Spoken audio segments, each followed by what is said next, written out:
Job లేక ఇబ్బంది పడుతున్నారా? అయితే మెడికల్ కోడింగ్ మీకు మంచి ఆప్షన్. వెంటనే కాల్ చేసి కోర్సులో జాయిన్ అవ్వండి.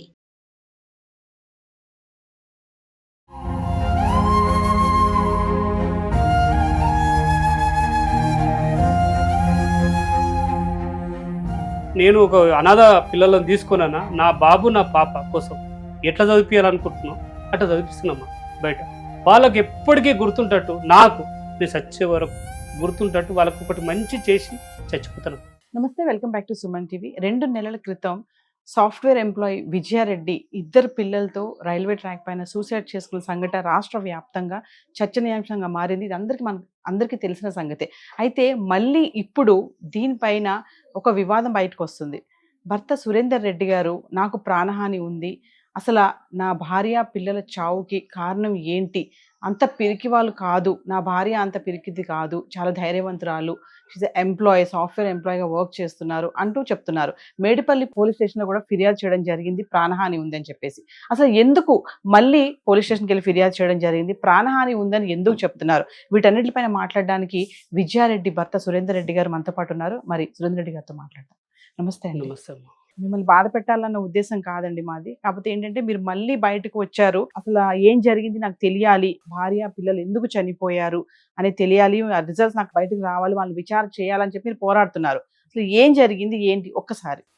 నేను అంటే మా వైఫ్ పిల్లలు చనిపోయినప్పుడు నాకు ఇన్ఫర్మేషన్ వచ్చిందమ్మా. దుబాయ్లో ఉన్నప్పుడు నేను అక్కడి నుంచే నేను వీళ్ళకి కాల్ చేసి చెప్పానమ్మా. ఎందుకంటే మా వైఫ్ ఈ ఇల్లు మేమిద్దరం ఇష్టంగా కట్టుకున్న ఇల్లు. నేను చెప్పిన వాళ్ళ దహన కార్యక్రమం ఇక్కడనే జరిపేయాలి, నా కోరిక.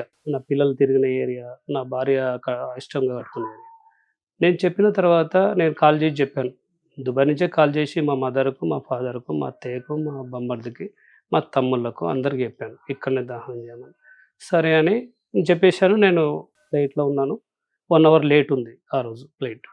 ఓకే, నేను వచ్చే వరకు అమ్మాయి బాడీస్ 3 గంటలు ఎండ పెట్టారు. పెట్టిన తర్వాత ఎప్పుడైనా బాడీస్ వచ్చినప్పుడు ఇంటి ముందట కొంచెం మంట చేస్తారమ్మా, అగ్ని ముట్టిస్తారు. వాళ్ళ మా అత్త ఏమన్నది, ఇక్కడ పెట్టొద్దు అన్నది. సరే, వీళ్ళకి అర్థం కాలే.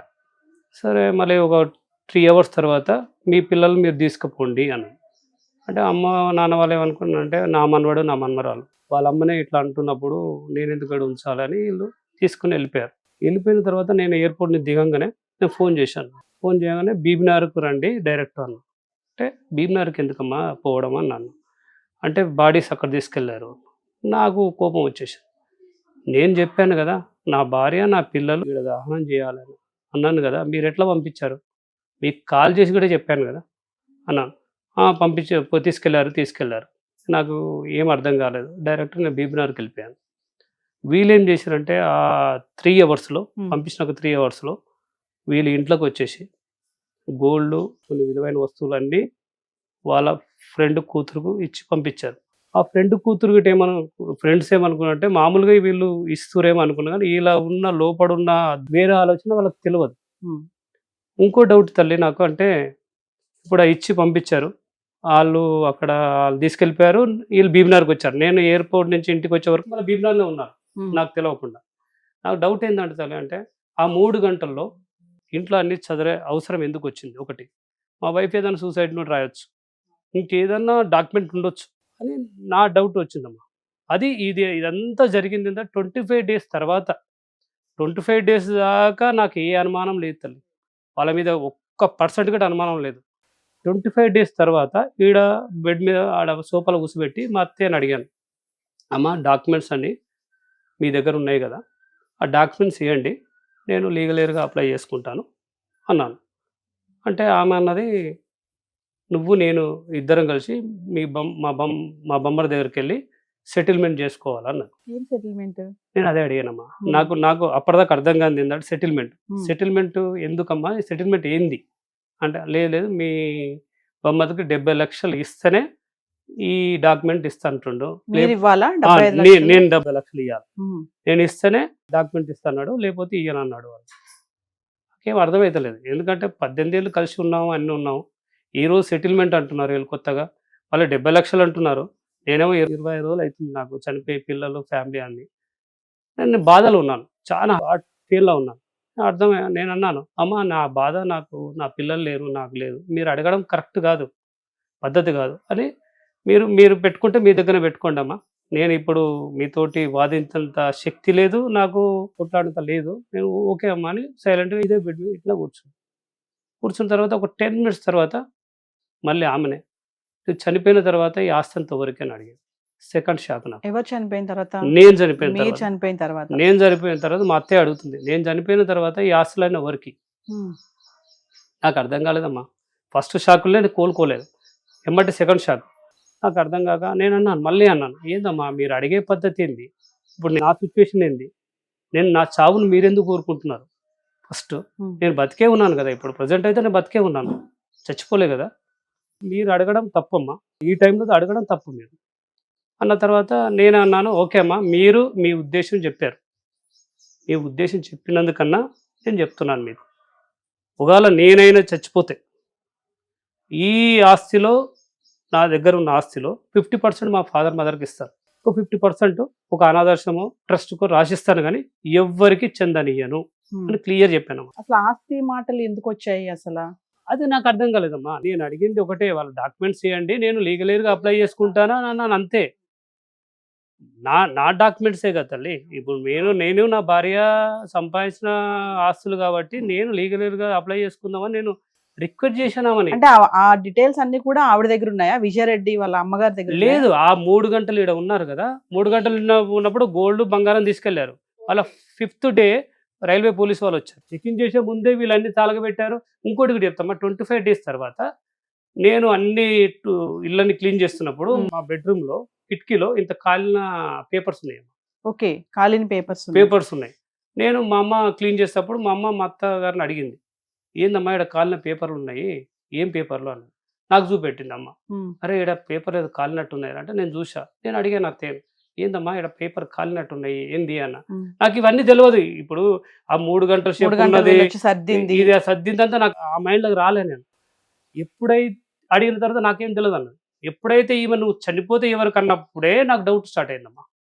అప్పటిదాకా నాకు అసలు 1% డౌట్ లేదు అలా మీద. మరి కాలిన పేపర్స్ అంటున్నారు కదండి, అది మీరు పోలీసు వాళ్ళకి ఇన్ఫార్మ్ చేశారు ఆ విషయం? ఆ విషయం చెప్పాను, అంటే నేను ఫోటో తీసుకోలేకపోయినామా. ఆ టైంలో ఫోటో తీసుకునేది ఉంటే తీసుకోలేకపోయినా. అంటే మనకు ఇంతగానం అంటే మనకు ఈ 25 డేస్ తర్వాత ఏమి అడిగేదాకా మనకి ఈ ప్రాబ్లం అయిందని మనకు తెలియదు కదా. వాళ్ళు ప్రీ ప్లాన్లు ఉన్నారని నాకు అర్థం కాల. తర్వాత నేను మళ్ళీ ఆ 25 డేస్ తర్వాత అడిగినందుకు నాకు చిన్న డౌట్ స్టార్ట్ అయిపోయింది, ఎందుకు నా చావు వీళ్ళు కోరుకుంటున్నారు? దీనంక ఏదో ఉంది, లేకపోతే మాత్రం నా చావు ఎందుకు కోరుకుంటారు? నువ్వు చనిపోయిన తర్వాత ఎవరికైనా అడుగుతున్నారు, ఇదంతా ఏదో ఉంది సంథింగ్ అని. నెక్స్ట్ డేనే కిందోళం పిలిచారు, రెంట్కుంటోళం పిలిచారు. అమ్మ 30 రోజు ఏం జరిగింది చెప్తలే, ఎందుకంటే నేను లేనేడా, వాళ్ళు చెప్తోళ్ళు కాదు. అంటే అన్న మేము సమ్మక్క సారక్క జాతరకు పోయినాం, వచ్చినాం 1:30కి. 1:30కి వచ్చినప్పుడు అక్క కారు లేదు ఈడ. ఈమె చెప్తుంది 6:30 దాకా నా చాయ్ పెట్టించింది, ఇద్దరు కూర్చొని దాగినాం, మళ్ళీ డ్రెస్ వేసుకుంది పోయిందని ఈమె చెప్తుంది. ఆమెను 1:30కే కారు లేదన్నా ఈడ, మేము వచ్చేటప్పుడు కారే లేదన్నా అని ఆమె చెప్తుంది. నాకు ఈ 2 మ్యాచ్ కాలేదమ్మా, మ్యాచ్ కాలే. ఓకే, తర్వాత మళ్ళా 31st రోజు ఏం జరిగింది తల్లి, 1 by 1 అడుగుతూ కూర్చోబెట్టుకుని అడిగాను. మీకు డౌట్ వచ్చింది కాబట్టి అడుగుతున్నారు. 1 by 1 అడుగుతున్నాను. 31st రోజు ఏం జరిగింది తల్లి అన్న మేము వచ్చి 4 సంవత్సరాలు అవుతుంది ఇక్కడ, 4 సంవత్సరాలు 3 సంవత్సరాలు అవుతుంది. ఏ రోజు అమ్మ అంటారు, మా అత్తయ్యని అమ్మ అంటాం, నేనన్న అమ్మ ఎప్పుడైనా తాళం వేసుకొని పోయేది. ఆ రోజు మాత్రం 7 గంటలకు వెళ్తుంది. ఆ టైంలో కింద అమ్మకి చెప్పింది, నువ్వు తాళం వేయమ్మా, అక్క మీద పడుకొని ఉంది అన్న. మీద పడుకొని ఉంది అని అన్నప్పుడు నీకు మాకు ఇన్ఫర్మేషన్ వచ్చింది, వాళ్ళకు 5 o'clock 6 o'clock వచ్చింది, నీకు 6 o'clock నీ కూతురు చనిపోయినా అన్నప్పుడు మీ కొడుకు నీకు కాల్ చేసి చెప్తాడు కదా. నువ్వు నీకు అన్నీ తెలుసు, టోటల్గా తెలిసి గట్ట కింద ఉన్న వాళ్ళతో ఎందుకు లాకేపించావు? ఇంకోటిగా డౌట్ అమ్మా, దేంట్లో డౌట్ ఇంకోటి స్టార్ట్ అయ్యి నాకు. ఎప్పుడైతే ఇప్పుడు లాకు మా వైఫ్ దగ్గర ఒక కీ ఉంటుంది, మా అత్తయ్య దగ్గర ఒక కీ ఉంటుంది, 2 కీస్ ఉంటాయి. కానీ సపోజ్ వాళ్ళు రైల్వే పోలీసు వాళ్ళకు ఈ కీ దొరుకుతుందేమో, ఈ ఇల్లు ఓపెన్ చేస్తారేమో అన్న డౌట్ నీకు ఉండొచ్చు కదా. అందుకని కింద వాళ్ళతోటి లాక్ వేయమని చెప్పావు. లాక్ వేసింది ఆమెకు తెలియదు కదా ఏం జరుగుతుందని. ఆ తర్వాత 2-3 hours తర్వాత రైల్వే పోలీసు వాళ్ళు వచ్చారు ఇంటికి, ఇచ్చి విజయారెడ్డి చనిపోయింది అని చెప్పారు. ఆమె షాకు. అంటే ఇప్పుడే అమ్మ చెప్పింది పైన పడుకుని ఉన్నది, ఇవి చనిపోయారు అంటారు. లేదు సార్ చనిపోలేదు, అమ్మాయి చెప్పింది మీద వండుకుందని. లేదమ్మా అని వాళ్ళకు ఫోటోలో ఏదో చూపెట్టారు. అప్పుడు ఆమె షాక్ అయిపోయింది. ఏంది నాతోటి ఎందుకు వేయించింది తాళం, అది అయిపోయింది. అదొక డౌట్ నాకు స్టార్ట్ అయింది. మళ్ళీ నెక్స్ట్ రోజు ఏం జరిగింది తెల్లగా అడిగాను. అంటే 3 days కంటిన్యూ అడిగా. 3 days కంటిన్యూ అయినప్పుడు నెక్స్ట్ రోజు మేము ఫిబ్రవరి 1 తారీఖు రోజు మేము దహన కార్యక్రమంలో బీబ్నార్లో ఉన్నాం. ఇక్కడ ఇంట్లో ఎవ్వరు లేరు. కింద కిరాయికున్న వాళ్ళు కూడా అందరూ వచ్చేసారు అడిగి. వచ్చిన తర్వాత 3 మనుషులు మా ఇంటికి వచ్చారు. ఎవరు వాళ్ళు 3? మీరేమైనా కీ ఇచ్చి లోపల చదువుకోమని చెప్పారా, ఇంకేమైనా చేయమని చెప్పారు? అంటే అన్నోన్ పర్సన్స్ వచ్చారు. 3 పర్సన్ వచ్చారు. అది వచ్చింది ఎవరు? మళ్ళీ మా అత్తేనే. దహన కార్యక్రమం ఉన్నా కానీ ఈ కింద కిరాయికున్న వాళ్ళకి ఫోన్ చేసి 3 వచ్చారు, మీ రూమ్లో పెట్టుకోండి అని చెప్పి. ఆ 3 మేమెందుకు పెట్టుకుంటామమ్మా అని వాళ్ళు దహన నుంచి వస్తున్నారు. ఇంకా ఇంటి దాకా రీచ్ కాలే. వాళ్ళు ఎప్పుడు చీడ చేస్తున్నారో ఏం చేస్తున్నారో మనకు తెలియదమ్మా. అది ఏం జరిగిందో నాకు తెలియదు. ఆ 3 ఎవరని కూడా నాకు తెలియదు. కానీ వాళ్ళ డౌట్ ఏంటంటే నేను అడిగినందుకు మన 3 మనుషులు వచ్చారని చెప్పారు ఆ రోజు. ఆడికి నాకెందుకంటమ్మా, ఏ రిలేషన్ అయినా ఏ ఫ్రెండ్ అయినా ఓకే దహన కార్యక్రమం కంపల్సరీ ఎంత దూరమైనా అటెండ్ అవుతారు, ఖచ్చితంగా అటెండ్. నా అటెండ్ కాకుండా ఇక్కడికి ఈడ 3 మనుషులు ఏముంది, ఎందుకున్నారు? అది వచ్చింది డౌట్ వచ్చింది. ఇంకోటి నేను ఆ బైరువా మొత్తం చెక్ చేస్తున్నాను. మామూలుగా చెక్ చేసేటప్పుడు మా వైఫ్ ఒక జ్యువెలరీస్ నుంచి పర్చేజ్ చేస్తుంది, జేఐటీ జ్యువెలర్స్ నుంచి బంగారం పర్చేజ్. ఆ ఒక్క పేపర్ దొరికింది నాకు. దొరికిన తర్వాత మళ్ళీ డైరెక్ట్ ఆడికి వెళ్ళాను. అలా షాప్కి వెళ్ళి స్టోర్కి వెళ్ళి సుమాజిగూడలో ఉంటుంది స్టోర్కి వెళ్ళి నేను సార్ రిక్వెస్ట్ చేశాను, సార్ మా భార్య చనిపోయింది, మా భార్య ఇప్పటి వరకు ఎంత పర్చేజ్ చేసింది, ఎప్పుడెప్పుడు పర్చేజ్ చేసింది, నాకు ఒక బిల్స్ కావాలి సార్ అని అడిగాను. అడిగినప్పుడు ఓకే సార్ మీరు ఒక అప్లికేషన్ రాసేయండి ఇస్తాను అని చెప్పారు. ఆ అప్లికేషన్ రాసిచ్చాను. తర్వాత నేను వచ్చేసాను. ఒక 2-3 days తర్వాత వాళ్ళన్నీ తీసిపెట్టిన తర్వాత దాంట్లో నెంబర్ ఏం చేస్తారంటే మా వైఫ్ నెంబర్ ఎప్పుడు ఎవరికి ఇయ్యదు, ఏ షాప్లో అయినా ఎక్కడైనా. ఎందుకంటే పడుకొని ఉంటుంది, నైట్ డ్యూటీ చేసి పడుకొని డిస్టర్బ్ అవుతుంది. వాళ్ళ మదర్ నెంబర్ పెడుతుంది ఎప్పుడైనా. ఆమె డ్రెస్ పర్చేజ్ చేసినా ఇంకేదైనా మీ సేవ అది ఉంటే ఇక ఆన్లైన్ సర్వీస్ అన్ని ఏదైనా వాళ్ళ మమ్మీ నెంబరే పెడుతుంది. ఎందుకంటే ఆమెకు ఆటోమేటిక్ నెంబర్ అదొకటే. మమ్మీ ఉందంటే ఓకే అవి తీసేసుకుంటే నేను పడుకున్నా ఆమె తీసేసుకుంటుందని నా ఉద్దేశం. వీళ్ళు ఫోన్ చేసి నా నెంబర్ మీద ఉంది కదా మీరు బిల్ ఎట్లు ఇస్తారు అన్నారు, బెదిరించారు వాళ్ళు. వాళ్ళు ఏమంటే ఫోన్ చేసి సార్ ఇది ప్రాబ్లం ఉంది సార్, నెంబరు వేరేలో ఉంది, మీరు మా భార్యని ఇచ్చేశారు అంటే నేను అన్నాను, నేను భర్తగా ప్రూవ్ చేసుకోవాలంటే మీకేం కావాలి అడిగాను. నేను డైరెక్ట్ అడిగాను, నేను భర్తగా ప్రూవ్ చేసుకోవాలంటే మీకేం కావాలి, మీ కస్టమర్ భర్తగా నేను ప్రూవ్ చేసుకొని మీకేం కావాలి అని నేను డైరెక్ట్ వెళ్ళిపోయి నా పాస్పోర్ట్లో మా వైఫ్ పేరు, నా ఆధార్ కార్డులో, నా వైఫ్ డెత్ సర్టిఫికెట్లో అన్నీ చూపెట్టారు వాళ్ళకు, నా మ్యారేజ్ సర్టిఫికెట్ అన్నీ చూపెట్టారు వాళ్ళ మేనేజర్. వాళ్ళు గట్రా ఓకే సార్ మీరు అడిగింది జెన్యూన్ ఉంది ఇచ్చేశారు.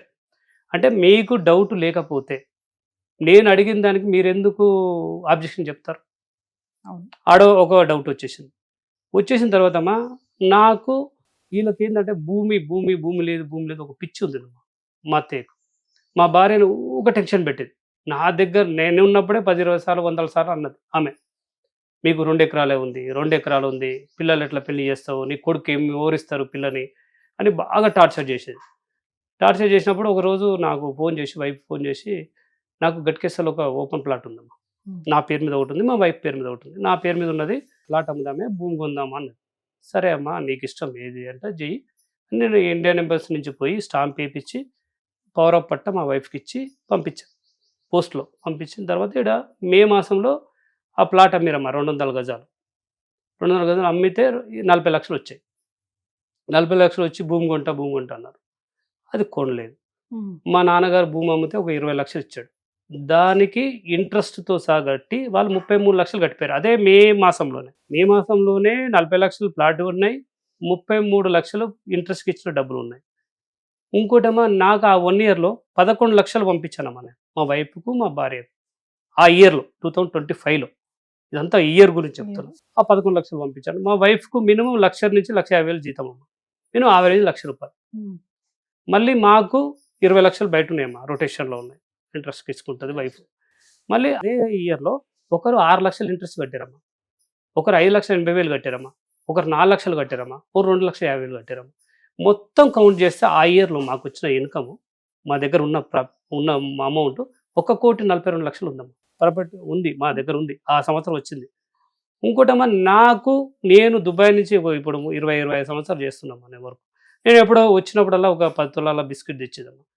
మా ప్లానింగ్ ఏంటంటమ్మా, మా పాపకు 1 కేజీ బంగారం పెట్టాలని మాకు ఆడపిల్లలు పెట్టాలని ఒకటి ఉంటుందమ్మా. ఎందుకంటే రెడ్డిస్లో కొంచెం అది కంపల్సరీ ఉంటుంది. కాబట్టి మా పాపకు 1 కేజీ తయారు చేయాలని నేను పెళ్ళైన నుంచే నేను ప్రయత్నం చేస్తున్నా. పాప పుట్టిన నుంచే నేను ప్రయత్నం చేస్తున్నా. మ్యాక్సిమం మనం ఎంతవరకు వీలైతే అంతవరకు కొనాలి బంగారం కొనాలని. నాకు బంగారం పెరుగుతుందని నాకు ఆలోచన లేదమ్మా. ఫస్ట్ ఆఫ్ ఆల్ ఏదో బంగారం ఆడపిల్లలకి ఏంటంటే బంగారమే ఎక్కువ ఇష్టము. కాబట్టి మా పాపకు 1 కేజీ దాకా నేను తీసుకొచ్చి ఒక 1/2 కేజీ దాకా ఏమో మినిమం సార్. అమ్మ నాకు పర్ఫెక్ట్ తెలియదు, 1.5 కేజీ కన్నా ఎక్కువనే ఉండొచ్చు. నేను 1.5 కేజీ చెప్తున్నాను. 10 బిస్కెట్లు నేను తెచ్చింది నాకు తెలుసు. కానీ అది ఎట్లుంటుందంటమ్మా, ఇప్పుడు ఆ నుంచి బిల్స్ 20 ఏళ్ళ బిల్స్ ఇప్పుడైతే నా దగ్గర లేవు. నేను చెప్పేది ఏంటంటే 1.5 కేజీ గోల్డ్, అదే టైంలో 1,42,00,000 డబ్బు అన్ని ఇంట్లోనేమ్మా. ఆ 3 గంటలు ఉండి వీళ్ళన్నీ చదివారు. అంటే ఇప్పుడు ఆ బంగారము మీరు చెప్పే ఆ అమౌంట్ అదంతా కూడా ఇప్పుడు మీ దగ్గర లేదు. ఇప్పుడు లేదమ్మా, ప్రజెంట్ ఇప్పుడు లేదు. అన్నీ మేమేంటామమ్మా, మేము లాకర్లో పెట్టాము. ఎప్పుడు ఒక రాత్రి డబ్బా ఉంటుంది, ఆ డబ్బాలో పెట్టేసి లాక్ పెట్టేసి పెట్టుకుంటాం. ఎందుకంటే వైఫ్ నైట్ డ్యూటీ కాబట్టి డే మొత్తం పడుకొని ఉంటుంది. ఆమె నైట్ ఇప్పుడు ఆమె టీమ్ లీడర్గా 2 డేసే పోతుంది ఆఫీస్కు. 2 డేసే పోతుంది, 5 డేస్ వర్క్ ఫ్రమ్ హోమ్ చేస్తుంది. కాబట్టి మనకు సేఫ్. మళ్ళీ మా అత్తయ్య ఇన్నే ఉంటుంది. 8 సంవత్సరాల నుంచి మా ఇంట్లో ఉంటుంది. మా ఇల్లు కట్టి నుంచి ఆమెకు తోడుగా ఉంటుంది. మా అత్తయ్య ఇంట్లో ఉంటుంది. ఇద్దరు ఇప్పుడు పిల్లలు ఇద్దరు హాస్టల్లో ఉన్నప్పుడు వీళ్ళిద్దరు ఈయన ఉంటారు. మీ పేరెంట్స్ అండి? మా పేరెంట్స్ బీబ్నార్లో ఉంటారు. ఇంట్లో ఉండరు. మా పేరెంట్స్ మా బీబ్నార్లో నా సొంత ఇల్లు ఉంది, ఆడ ఉంటారు వాళ్ళు. అంటే మీ అత్తగారికి అన్ని తెలుసు, ఎక్కడ ఏముంటాయి A to Z తెలుసమ్మా. A to Z తెలుసు. ఎందుకంటే 8 సంవత్సరాలు బిడ్డతోటే ఉన్నది కాబట్టి ప్రతి మూమెంట్ ఆమె తెలుసు. మా దగ్గర డబ్బు ఎంత ఉందని తెలుసు, మా దగ్గర గోల్డ్ ఎంత ఉందని తెలుసు, అన్ని విషయాలు తెలుసు ఆమెకు. నమస్తే అండి వ్యూవర్స్. మరి సురేందర్ రెడ్డి గారు చెప్పేది ఏంటంటే, ఏది ఏమైనా విజయారెడ్డి వాళ్ళ అమ్మని, వాళ్ళ అన్న, వదిన విచారించండి. విచారిస్తే నిజాలు బయటకు వస్తాయి. నాకు చాలా అనుమానాలు ఉన్నాయి. ముందు ఎటువంటి అనుమానాలు లేవు, కానీ తర్వాత ఒకదాని తర్వాత ఒకటి నేను ఇన్వెస్టిగేషన్ చేసినప్పుడు, తన వంతు తను చేసినప్పుడు కొన్ని అనుమానాలు బయటకు రావడం జరిగాయి. సో దాన్ని బట్టి నాకేంటంటే వాళ్ళ ముగ్గురిని కనుక విచారిస్తే ఏంటి అనేది బయటకు తెలుస్తుంది. ఖచ్చితంగా పోలీసులు ఇది తీసుకొని దీనిపైన కొంచెం సీరియస్గా తీసుకొని ప్రాసెస్ చేస్తే బాగుంటుంది. నాకు న్యాయం జరగాలి, నా భార్య పిల్లలు ఎందుకు చనిపోయారు అనేది తెలియాలి నాకు, నేను విడిచిపెట్టను అని చెప్పేసి ఆయన పోరాడుతున్నారు. ఆయన బాధ కూడా మనకు తెలుస్తుంది. ఎందుకంటే భార్య పిల్లలు అంటే ఎటువంటి తెలియదు వాళ్ళకి, పాపం తెలియని పిల్లలు ఆ వయసులో వెళ్ళి మరి తల్లితో పాటు అలా చనిపోయారంటే మన అందరం ఇది ఫాలో అయ్యాం. ఆల్రెడీ చాలా మంది ఎన్నో కామెంట్స్ కూడా పెడుతున్నారు. కానీ ఏది ఏమైనా నేను విడిచిపెట్టను, ఖచ్చితంగా తెలుసుకోవాలి ఇది ఎందుకు జరిగింది అనేది ఆయన పోరాడుతున్నారు. మరి ఇందులో ఎంతవరకు ఆయనకి న్యాయం జరుగుతుంది అనేది మనం వేచి చూడాలి. కెమెరామెన్ రామ్, దొరస్వామితో నవీన, సుమన్ టీవీ.